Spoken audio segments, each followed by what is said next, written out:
El mundo natural está lleno de los más increíbles materiales.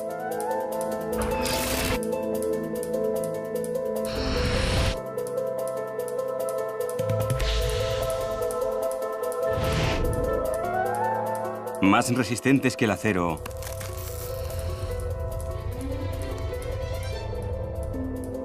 Y más finos que nuestras mejores ópticas. Y lo que resulta aún más extraordinario es cómo la naturaleza construye con esos materiales.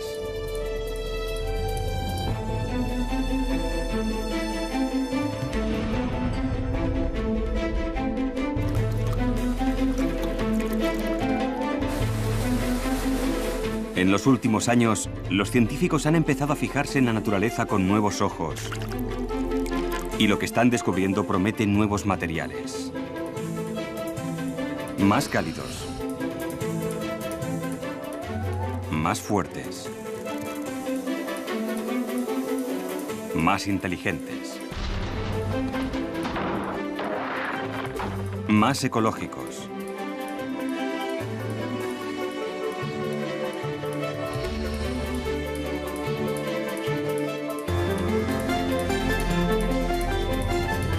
Y nuevas formas de construir la tecnología trabajando de la mano de la naturaleza para crear un nuevo e inesperado mundo.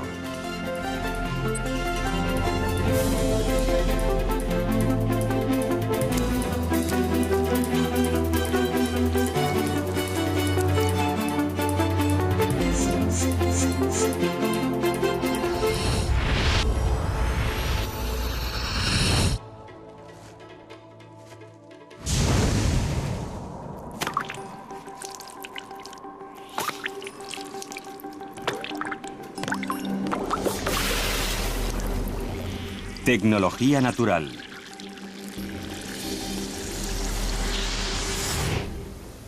El mundo material.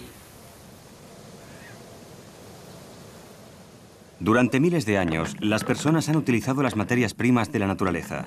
Antaño recurríamos a ellos para nuestras casas, nuestra ropa, prácticamente para todo. Pero los humanos no son las únicas criaturas que emplean materiales de construcción naturales.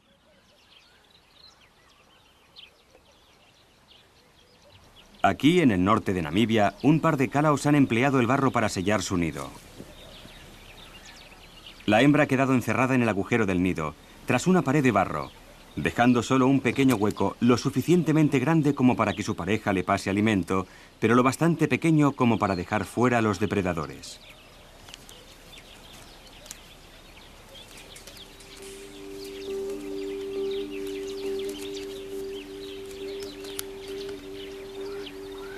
El barro es una opción muy popular a la hora de construir. De parte a parte de los trópicos, las colonias de termitas usan el barro para fabricar complejos nidos, algunos de 3 metros de altura, llenos de intrincados túneles y cámaras. Para crear estas extraordinarias estructuras, las termitas mezclan distintos tipos de barro para distintas tareas. El barro mezclado con saliva y heces se seca y crea un muro exterior tan sólido como el cemento.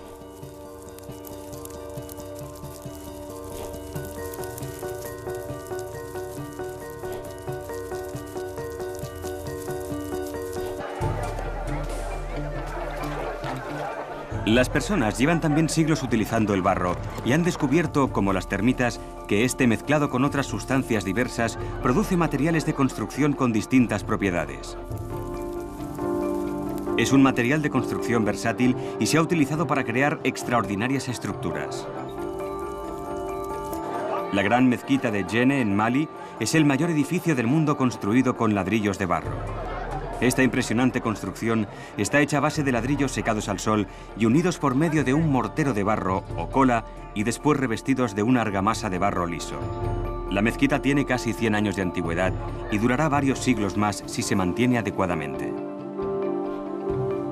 Los malienses y las termitas dan con las mismas soluciones a la hora de construir, siguiendo un procedimiento empírico. Pero cuando los científicos de la biomimética se fijan en los materiales naturales, esperan no limitarse a copiar a la naturaleza, sino entender los principios básicos que sustentan el éxito de esta y construir sobre esa base para inventar materiales totalmente nuevos. Y eso es exactamente lo que ha ocurrido con la madera, un material aún más versátil que el barro. La madera está hecha de fibras largas y resistentes y la usan las avispas para construir sus nidos.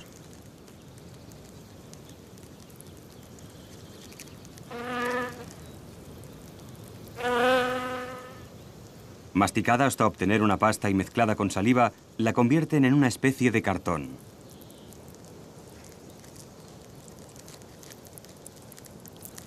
Es resistente y proporciona un buen aislamiento. En suma, un excelente material de construcción. Y las avispas están rodeadas de él.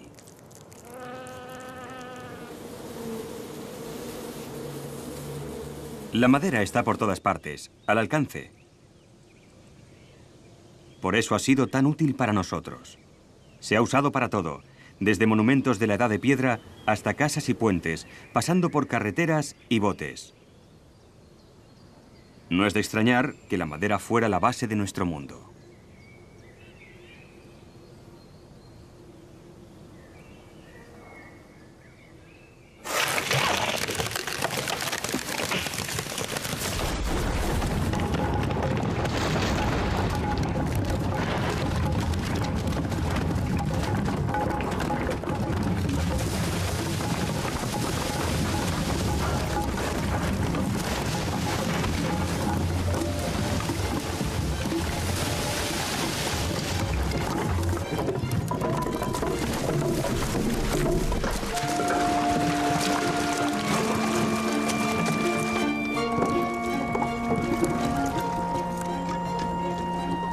A diferencia del barro, la madera es un material complejo y sofisticado.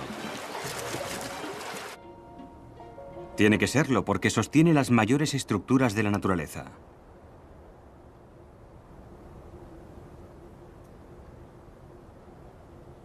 En las laderas de las montañas de Sierra Nevada, en California, se encuentran los mayores organismos que han vivido jamás.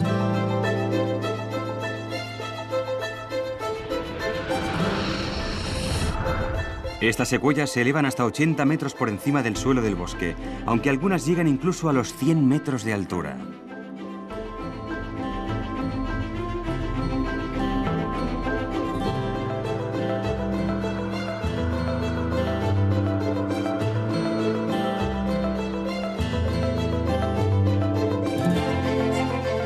Estos inmensos árboles pesan unas 1.400 toneladas y cada uno contiene madera suficiente para construir 120 casas. Han tardado más de 2000 años en alcanzar este tamaño y eso solo es posible gracias a que la madera es un material extraordinario.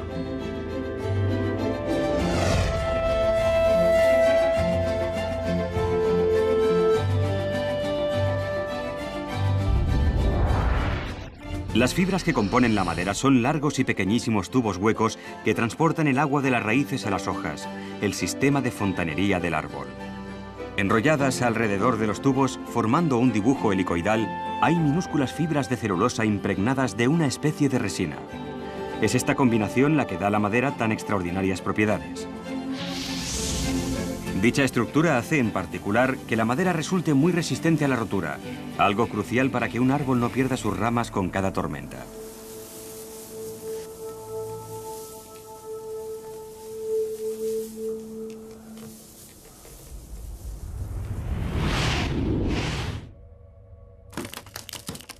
Si la fuerza ejercida sobre una rama es suficiente para producir una grieta, la grieta simplemente va siguiendo las fibras en espiral que absorben su energía e impiden que ésta se extienda más. Ello hace que la madera difícilmente se parta, y por eso hoy en día continuamos usándola como material de construcción.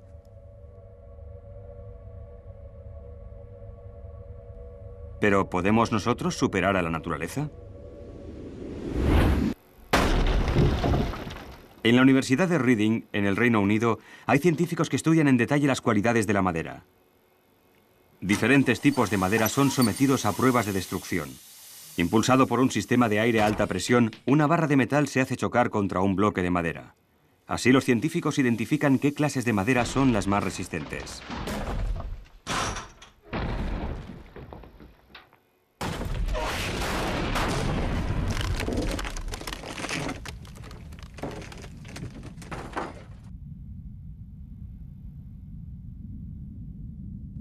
Basándose en esos resultados, inventaron un nuevo y revolucionario material, una especie de madera artificial.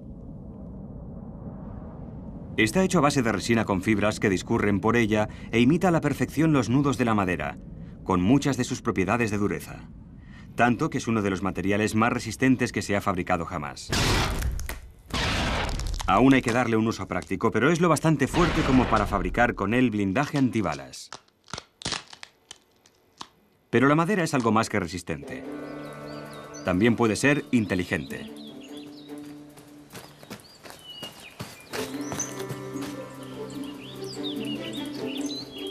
Igual que la madera de los troncos de los árboles, las leñosas hojuelas de las piñas están hechas de fibras rígidas impregnadas de una sustancia resinosa. Pero dichas fibras están dispuestas en diferentes direcciones en las capas superior e inferior. Cuando las hojuelas se secan, la capa inferior se encoge más que la superior, lo que hace que la piña se abra y libere sus semillas.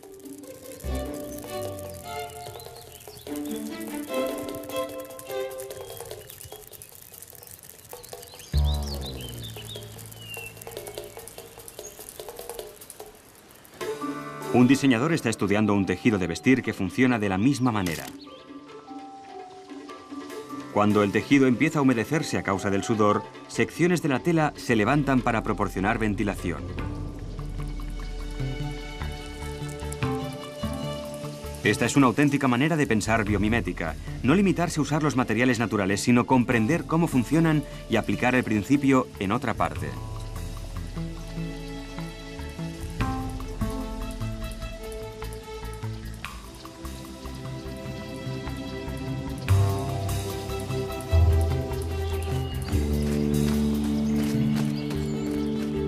Pero esta forma de pensar no es totalmente nueva. Los diseños naturales inspiraron algunos de los más importantes ejemplos de la arquitectura victoriana.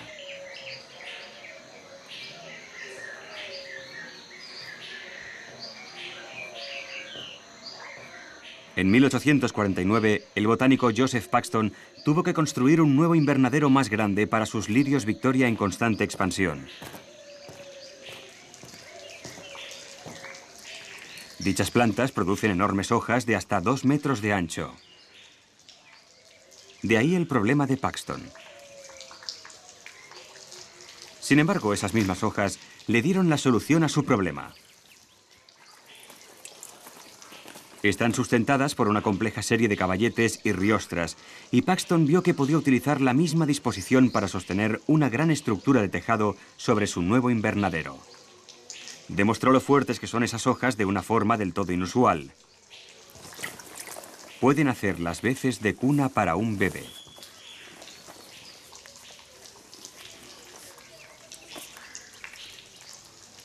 Paxton tenía tanta confianza en la resistencia de la hoja que confió a su pequeña hija, a este equivalente victoriano, a una cama de agua.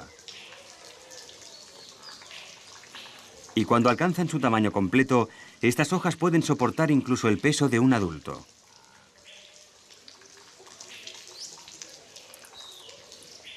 Construyó su invernadero según estos principios bioinspirados y tuvo tanto éxito que continuó y construyó estructuras aún más grandes, como el magnífico Palacio de Cristal. Edificado en Londres para la primera Exposición Universal de 1851, el Palacio de Cristal era una maravilla tecnológica de hierro y cristal de 33 metros de altura y que abarcaba unas 7 hectáreas. Y todo ello gracias a una planta de lo más recóndito de la selva tropical del Amazonas. Lo que demuestra el lirio es que no es solo el material empleado lo que lo hace resistente, sino que también son los detalles de cómo está construido. Y eso se cumple también con los materiales de los que están dotados los animales.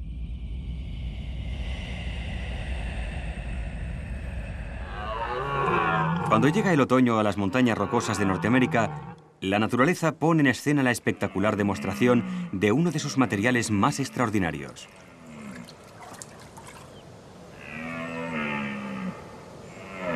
En esta época del año, los alces machos reúnen grupos de hembras dispuestas a parearse. Pero tienen que defender estos harenes de sus rivales.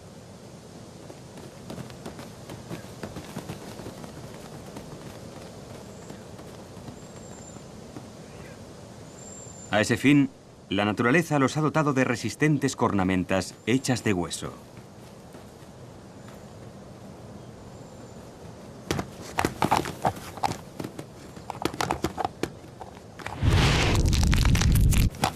A pesar de los enérgicos combates, las astas raramente se rompen. Pero el hueso es pesado, por eso la naturaleza economiza todo lo posible. Por dentro los huesos son parcialmente huecos, pero ocupados por una compleja red de arcos y vanos. Esta hermosa estructura oculta es además una elegante obra de ingeniería.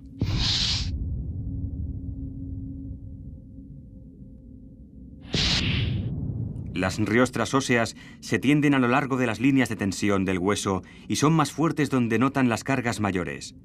Es lo más resistente posible, pero usando el mínimo material. Hasta nuestros propios esqueletos pueden ser una fuente de inspiración.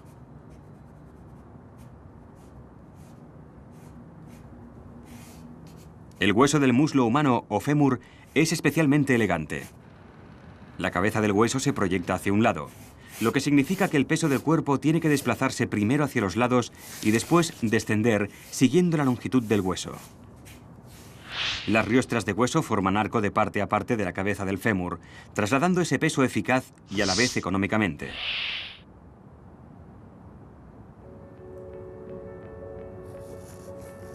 Y los arquitectos se dieron cuenta de que podían aplicar exactamente esos principios a la hora de construir edificios altos.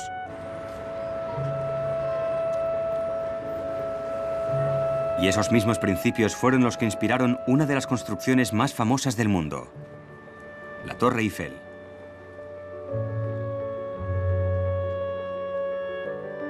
Gustave Eiffel usó la estructura del fémur humano al construir su torre de 300 metros, la edificación más alta del mundo hasta 1930.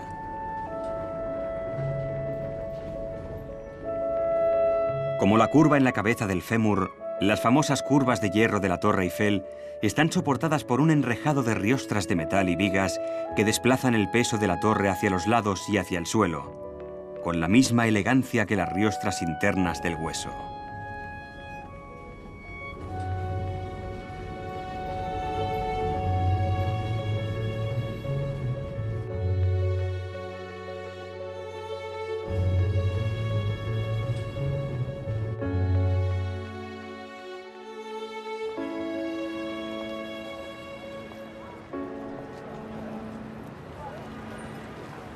Estos últimos años, diseñadores e ingenieros se están fijando en la forma en la que la naturaleza construye cuerpos y obtienen inspiración para todo, desde nuevos puentes y edificios hasta coches. Los coches tienen que ser robustos, pero no pueden pesar demasiado ni quemar demasiado carburante. La naturaleza se enfrenta al mismo problema, y por esa razón tanto animales como plantas solo ponen material exactamente donde lo necesitan. Por eso este coche en forma de pez, el pez cofre, puede resultar un buen modelo de coche económico. Y cuando los ingenieros de Daimler Chrysler diseñaron un chasis empleando un programa de ordenador que, al igual que el pez cofre, ponía más material allí donde las cargas eran mayores, descubrieron que iban a tener el chasis más ligero y resistente que habían fabricado jamás. En vertebrados como peces, mamíferos y aves, el esqueleto obtiene su fuerza del material del que está hecho el hueso y de la forma en que está construido. Los vertebrados se desarrollan en torno a la parte externa de estas riostras óseas internas, un sistema que funciona bien en los animales más grandes, como estos moas, gigantescos pájaros extintos. Pero existen otros tipos de esqueleto. En los insectos ocurre totalmente a la inversa. Su esqueleto está en el exterior, un exoesqueleto. El insecto cuelga de la parte interna de una carcasa protectora. La óptima solución de ingeniería para pequeñas criaturas. Los huesos están reforzados con depósitos de pesado fosfato cálcico, pero los insectos muy pequeños no pueden soportar tanto peso. La selección natural ha tenido que inventar una solución de peso ligero, una estructura hecha de fibras de una sustancia llamada quitina, incrustada en una matriz. Como el contrachapado, cada capa de fibras discurre en un ángulo ligeramente distinto, lo que hace que el exoesqueleto sea muy fuerte en todas las direcciones. Tan resistente como para que los ciervos voladores machos usen sus mandíbulas como las astas de un alce para luchar unos contra otros por las hembras. Otros insectos usan sus mandíbulas para su fin original, comer.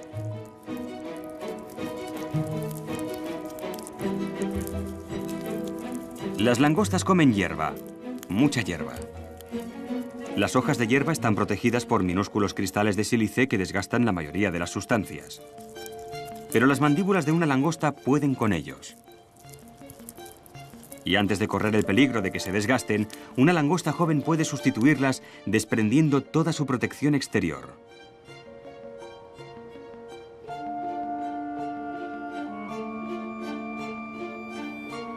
La cutícula de los insectos es algo extraordinario. ¿Y qué podemos hacer con ella? En primer lugar, necesitamos más de lo que podemos obtener de los minúsculos insectos. Pero en la costa oriental de Norteamérica, inmensas reservas de quitina salen reptando del agua para llegar a la playa todas las primaveras.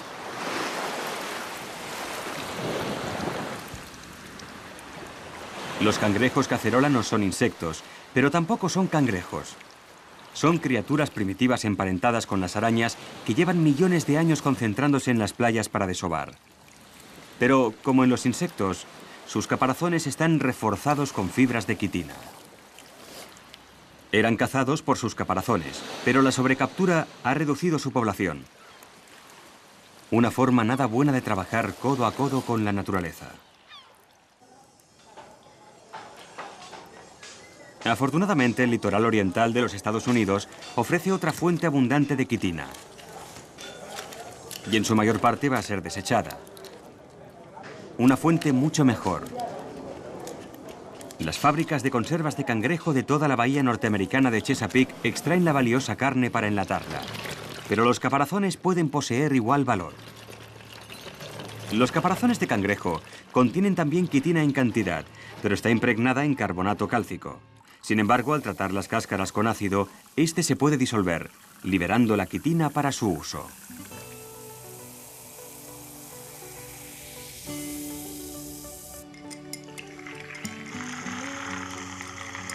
Purificando la quitina y alterando químicamente las fibras, puede elaborarse una sustancia llamada quitosán. En su forma más pura se usa para fabricar lentes de contacto, cremas faciales y vendajes.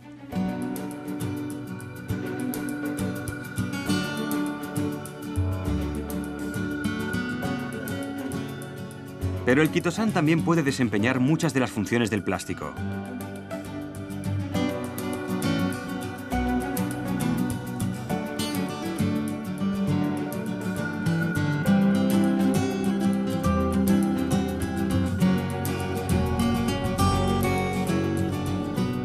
Y aún mejor que el plástico, es biodegradable. Pero prensar esta asombrosa sustancia y convertirla en un bioplástico quizá no sea la mejor forma de explotar su potencial. El exoesqueleto de un insecto es una maravilla de la microingeniería y posee una versatilidad casi infinita. Puede configurarse para parecer una hoja, viva o muerta, con una asombrosa precisión.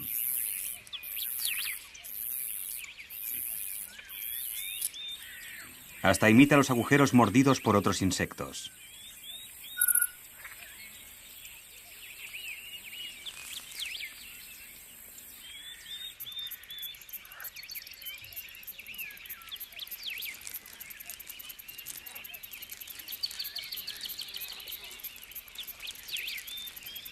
El nivel de detalle es extraordinario.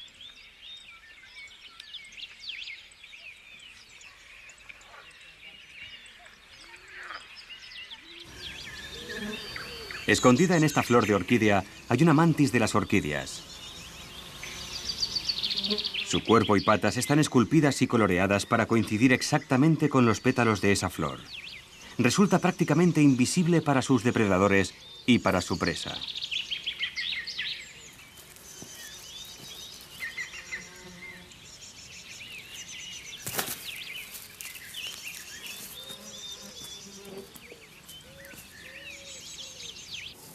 Pero observen con más atención. El blindaje del cuerpo del insecto es aún más asombroso, moldeado y configurado con microscópica precisión para adoptar una inmensa variedad de formas. Y eso no es lo único a admirar. Cada uno de esos microscópicos paisajes tiene una misión que cumplir. Estas pequeñísimas protuberancias cubren el cuerpo del escarabajo que vive en el desierto de Namibia. En este reseco desierto casi nunca llueve. Y sin embargo, los escarabajos parecen prosperar aquí. Su única fuente de agua es la niebla que llega desde el océano todas las mañanas. Y los escarabajos empiezan cada día subiéndose a lo alto de una duna, donde pueden interceptar la niebla que llega traída por el viento.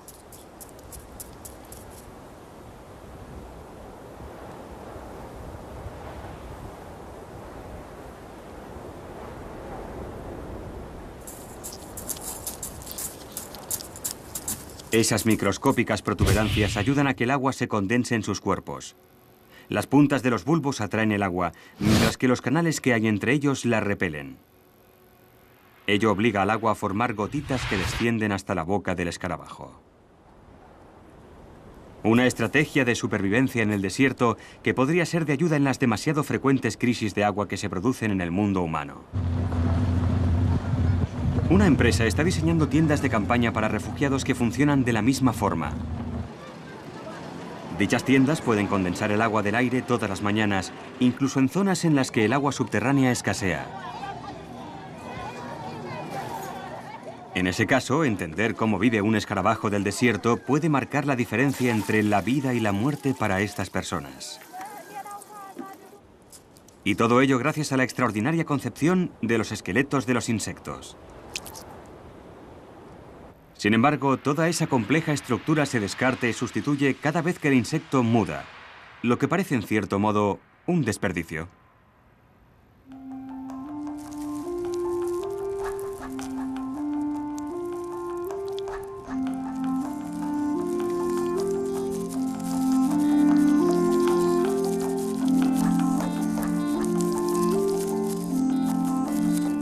Los insectos pueden permitírselo porque la disposición de las fibras de quitina es autoensamblada. Cuando los componentes adecuados se juntan en la dirección adecuada, el exoesqueleto se monta solo. Y esa especie de proceso de autoensamblaje es muy interesante para los ingenieros biomiméticos. Los cristales son un sencillo ejemplo de estructuras autoensambladas. La forma definitiva de un cristal no se debe a un elegante diseño de conjunto. Se produce porque los átomos o moléculas se juntan de forma natural en un enrejado que, a medida que crece, va originando estas formas conocidas. Las moléculas más complejas pueden reunirse formando formas más complejas. Si pudiéramos controlar el modo en que las partes integrantes de un material interactúan, podríamos mezclarlas, acomodarnos y observar cómo los más complejos materiales de diseño se construyen solos. ¿Imposible? La naturaleza lo hace constantemente. Un impresionante ejemplo puede verse frente a las costas de California. Aquí, las nutrias de mar parecen llevar una idílica vida, flotando sobre las suaves ondulaciones del océano.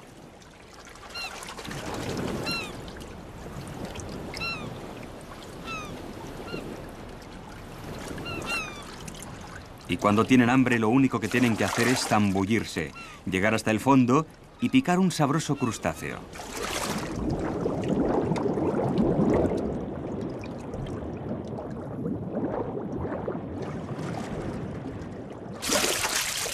Pero no es tan sencillo. Los crustáceos tienen conchas duras, tan duras que las nutrias de mar tienen que recurrir a un inteligente truco. Machacan la almeja sobre una piedra que mantienen en equilibrio sobre el pecho y al final obtienen su recompensa.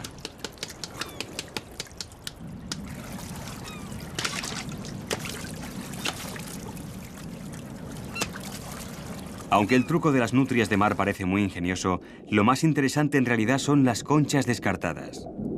¿Por qué se ha esforzado tanto esta nutria de mar para obtener su alimento?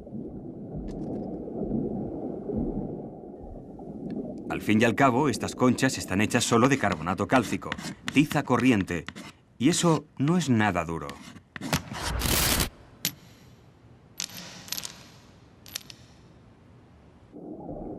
El secreto es cómo los moluscos disponen los cristales de carbonato cálcico.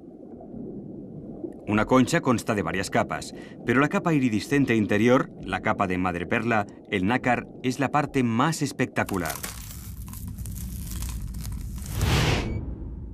La ampliación de la concha miles de veces revela una intrincada estructura, cristales planos de carbonato cálcico asentados en una matriz proteínica.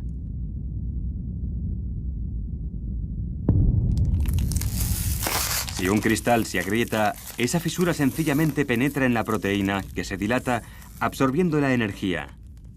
A la larga, la matriz de proteína absorberá toda la energía de la fisura y la detendrá.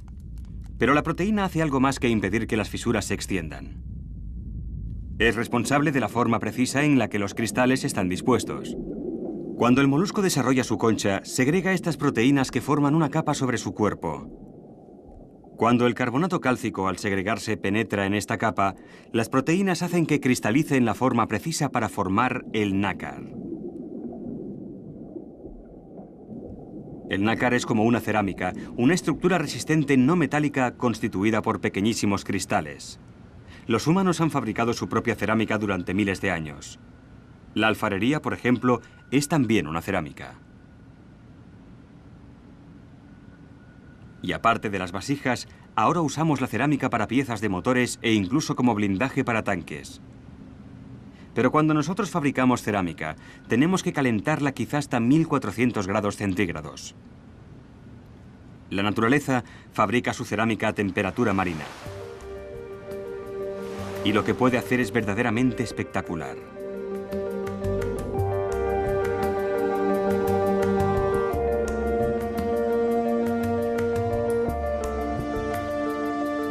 Y esta cerámica elaborada por humildes moluscos es 2 veces más fuerte que la que nosotros podamos fabricar.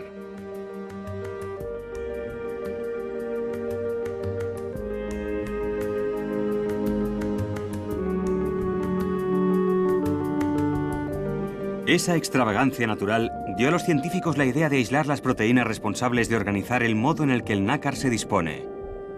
Después, al cambiarlas, esperan poder crear todo tipo de intrincadas estructuras, quizá incluso chips de ordenador mucho más potentes de los que se pueden llegar a fabricar con los métodos actuales.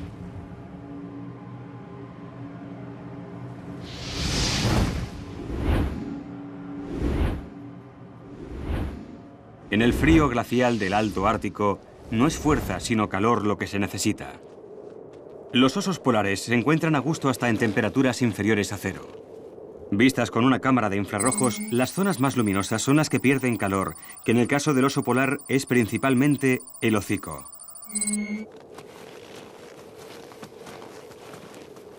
El resto de su cuerpo está extraordinariamente bien aislado, aparte de las puntas de los dedos de los pies. En medio de las extensiones nevadas está casi tan bien camuflado visto en infrarrojos como a la luz normal. El equipo de supervivencia del oso polar en el Ártico es su pelaje. Cada pelo es transparente y hueco, y antes se creía que conducía el calor del sol hasta la piel. La piel del oso polar es negra, y es la que absorbe ese calor. Ahora los científicos no están tan seguros, pero de todos modos era una buena idea. Por eso, científicos del Instituto de Tecnología Textil de Denkendorf, en Alemania, han desarrollado una piel de oso polar artificial que funciona de ese modo, guiando la radiación de infrarrojos y ultravioleta hasta una capa base negra. Esas fibras, por sí solas, no constituyen un aislamiento tan bueno como el pelaje del oso polar, pero una capa transparente encima mejora las prestaciones globales atrapando una capa de aire caliente.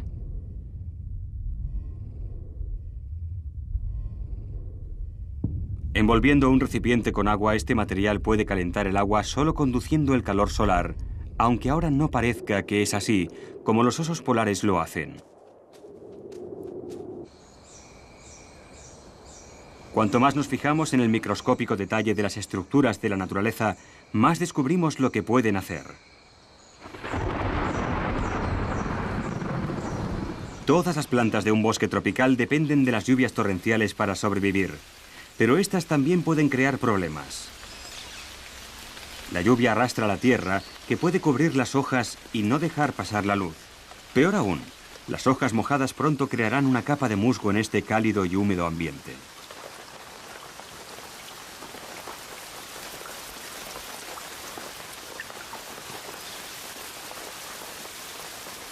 Algunas plantas de la selva tropical tienen puntas goteadoras, concebidas para drenar el agua de la hoja.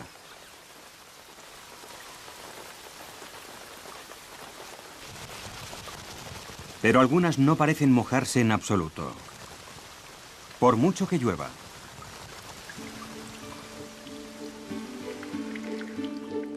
Esta es la más espectacular, una hoja de loto. Ralentizando la imagen más de 100 veces, resulta evidente que el agua solo rebota en la hoja. El agua no puede dispersarse y mojar la hoja, sino que adopta la forma de gotitas que van rebotando por la hoja hasta que caen.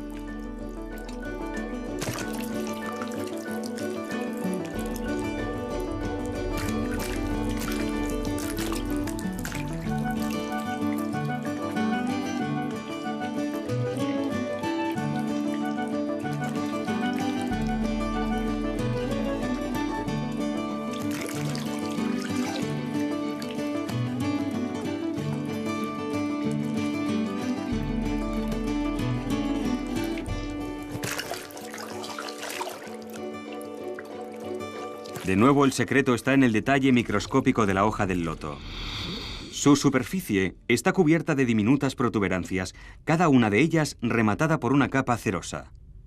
Esos remates repelen el agua, obligándola a encaramarse sobre las puntas de las microscópicas protuberancias. Incapaz de alcanzar la superficie de la hoja, lo único que puede hacer el agua es rodar formando una esfera. Y dado que es repelida por los minúsculos bultos, no hay nada que le impida resbalar cayendo de la hoja.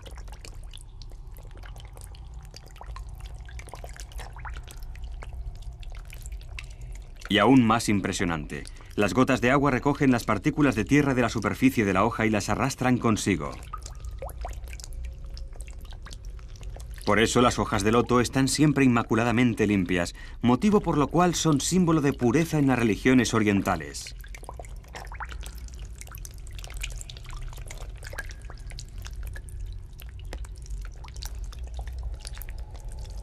Un detalle demasiado bueno para que la ciencia lo pase por alto.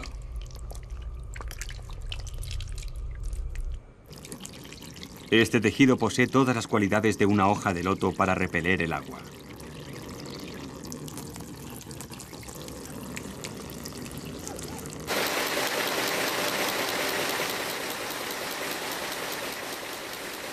Para lograrlo, primero hay que tejer una tela fuerte y densa.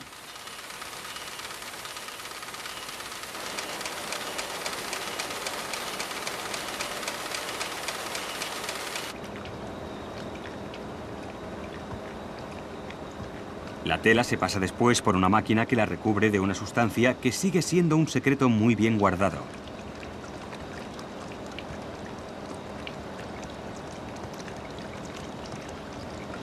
Cuando se seca, ese revestimiento crea millones de microscópicas protuberancias en la superficie de la tela que funcionan del mismo modo que las de una hoja de loto, lo que da origen a un tejido que no solo repele el agua, sino que se autolimpia.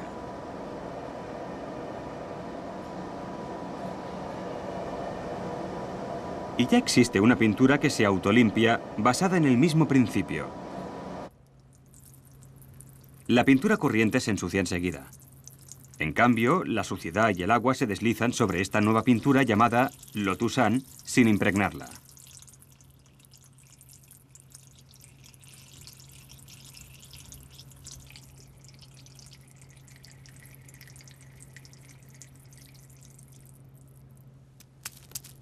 Un revestimiento similar sobre esta cuchara equivale a que el agua pura y corriente captará toda la suciedad y dejará la cuchara totalmente limpia.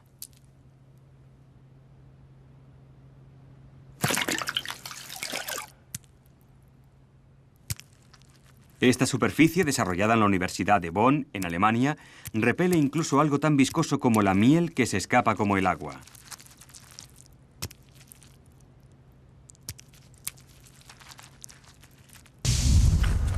¿Verdad que será estupendo cuando se invente el zapato con autolimpieza?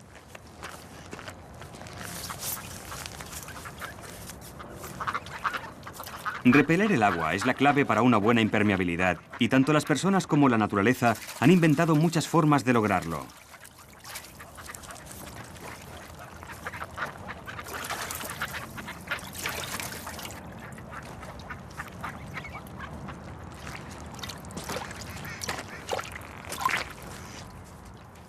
Usamos tejidos revestidos de aceites que repelen el agua.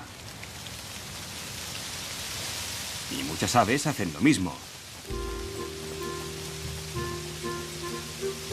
Extender una capa de aceite sobre sus plumas. Lo que significa que el agua resbala como, bueno, el agua sobre el lomo de un pato. Por eso los patos serían la opción clara a la hora de buscar mejoras en la impermeabilidad. Pero en la biomimética, las opciones más claras no siempre son las mejores.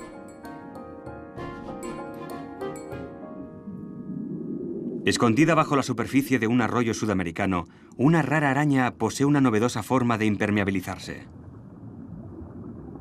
Estas arañas cazan pequeños peces en arroyos de montaña y, bajo el agua, atrapan una capa plateada de aire alrededor de sus cuerpos.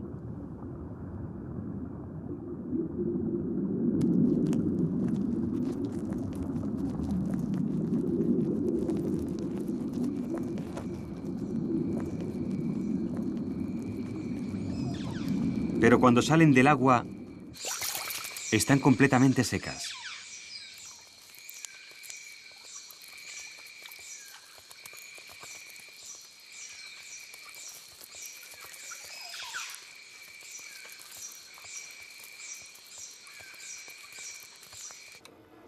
Investigadores de la Universidad de Bonn, en Alemania, intentan desvelar los secretos de esta araña. Estas arañas están cubiertas de púas, y resulta que la separación y la disposición tridimensional de dichas púas son críticas a la hora de proporcionar a la araña su revestimiento extremadamente impermeable. Los científicos de aquí han medido la separación exacta de esos pelos, además de estudiar la intrincada arquitectura microscópica de cada uno de esos pelos.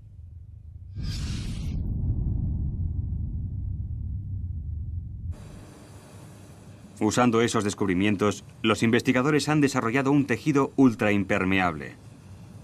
Como prueba, fue sumergido en agua durante 4 días y salió de ella totalmente seco.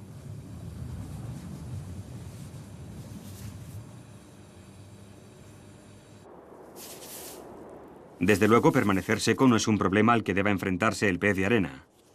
Este lagarto vive en las partes más inhóspitas de los desiertos del norte de África y Oriente Medio, donde solo hay dunas desnudas.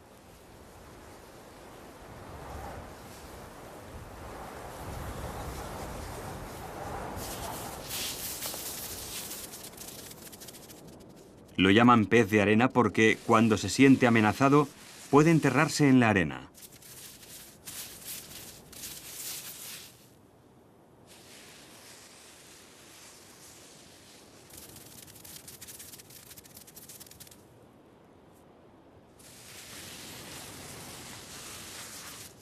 Puede nadar sin esfuerzo por las dunas como si fueran de agua, cosa que sorprende porque desplazarse por la arena tendría que requerir más esfuerzo que hacerlo por el agua.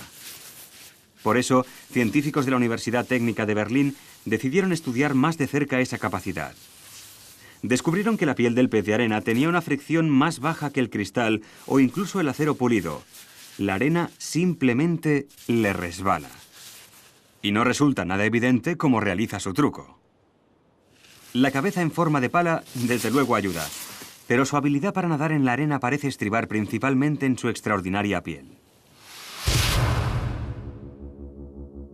Al ampliarla más de 25.000 veces aparecen, bordeando cada escama, una serie de diminutas púas que miden solo escasas millonésimas de milímetro de longitud. De algún modo, esas estructuras deben reducir la fricción entre los granos de arena y la piel, aunque aún no está muy claro cómo.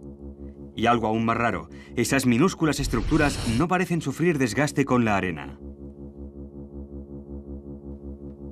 Una posibilidad es que las púas sean conductoras de electricidad estática, impidiendo que el eslizón se cargue al rozar los granos de arena, y por lo tanto impidan que dichos granos se le peguen a la piel. Las microestructuras de la naturaleza pueden guardar los secretos de una mejor impermeabilidad o de las superficies no adherentes, pero también pueden guardar los secretos de la próxima generación de ordenadores. Una nueva revolución de la información. Una historia que empieza con una espectacular mariposa del bosque pluvial.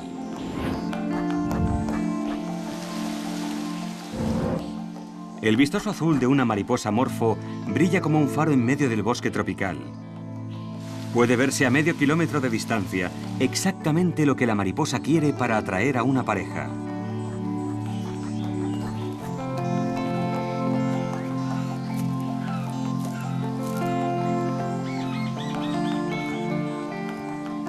Pero las alas de estas mariposas no contienen pigmentos. Producen color de la misma forma en que lo hacen las pompas de jabón.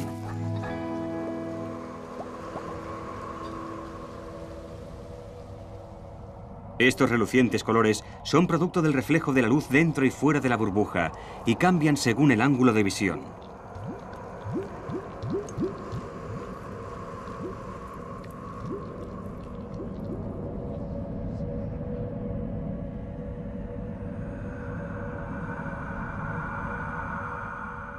Pero el color de un amorfo es mucho más intenso que el de una pompa de jabón. Y el motivo reside en la microarquitectura de todas y cada una de las diminutas escamas de las alas. La morfo usa esos colores para exhibirse, para hacerse conspicua, y desde luego los científicos se han fijado en ella. En la Universidad de Exeter, en el Reino Unido, han examinado la microarquitectura de la morfo hasta en su más mínimo detalle.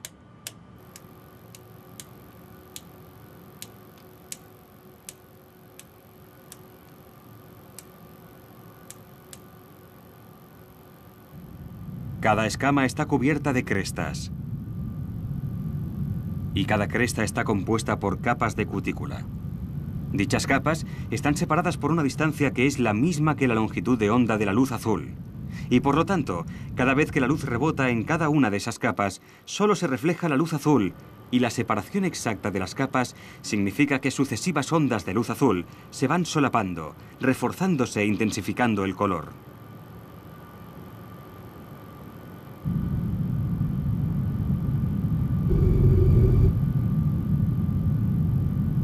Para que resulte más sencillo ver lo que sucede, los científicos de Exeter construyeron después un modelo de dicha estructura que funciona a base de microondas que poseen muchas más longitud de onda que la luz. Y descubrieron que los espacios entre las crestas y las escamas de las alas están estructurados de tal forma que la luz no queda atrapada. Toda ella se refleja, lo que contribuye a la luminosidad del color.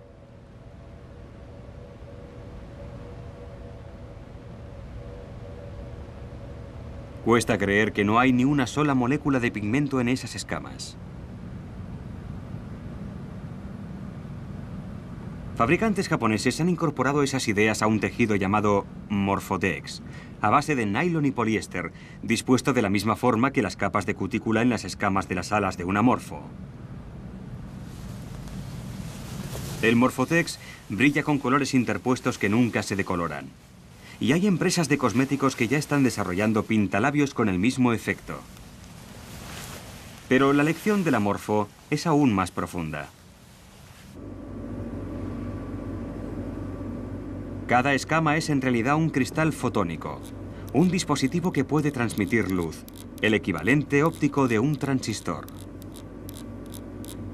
Los transistores revolucionaron la electrónica e impulsaron la revolución de los ordenadores.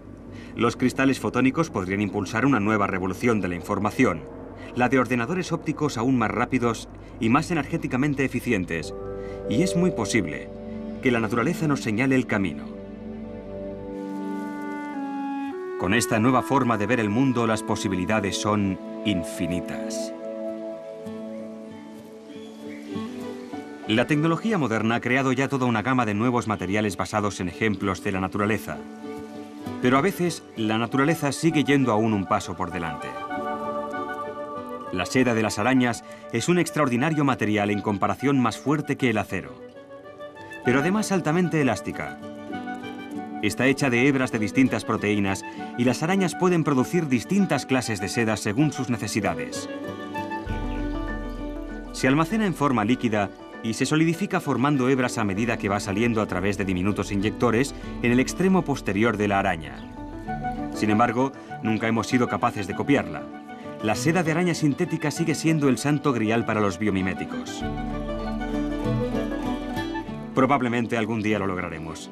Pero la observación de la araña tejiendo esas hermosas estructuras es un buen recordatorio de que tardaremos cierto tiempo en ponernos a la altura de 4.000 millones de años de evolución.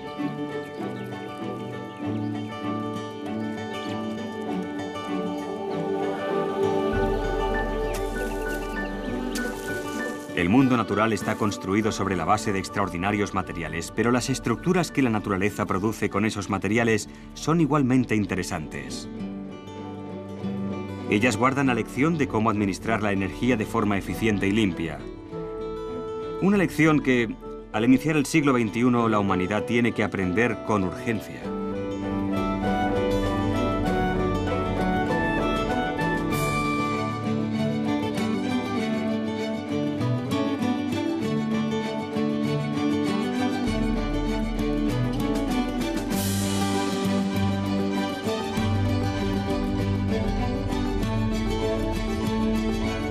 En el próximo programa veremos cómo el uso que hace la naturaleza de la energía puede ofrecer vías para resolver nuestra crisis energética y cómo sistemas informáticos más sofisticados de lo que jamás habríamos imaginado dan a nuestra revolución de los ordenadores nuevos e inesperados rumbos.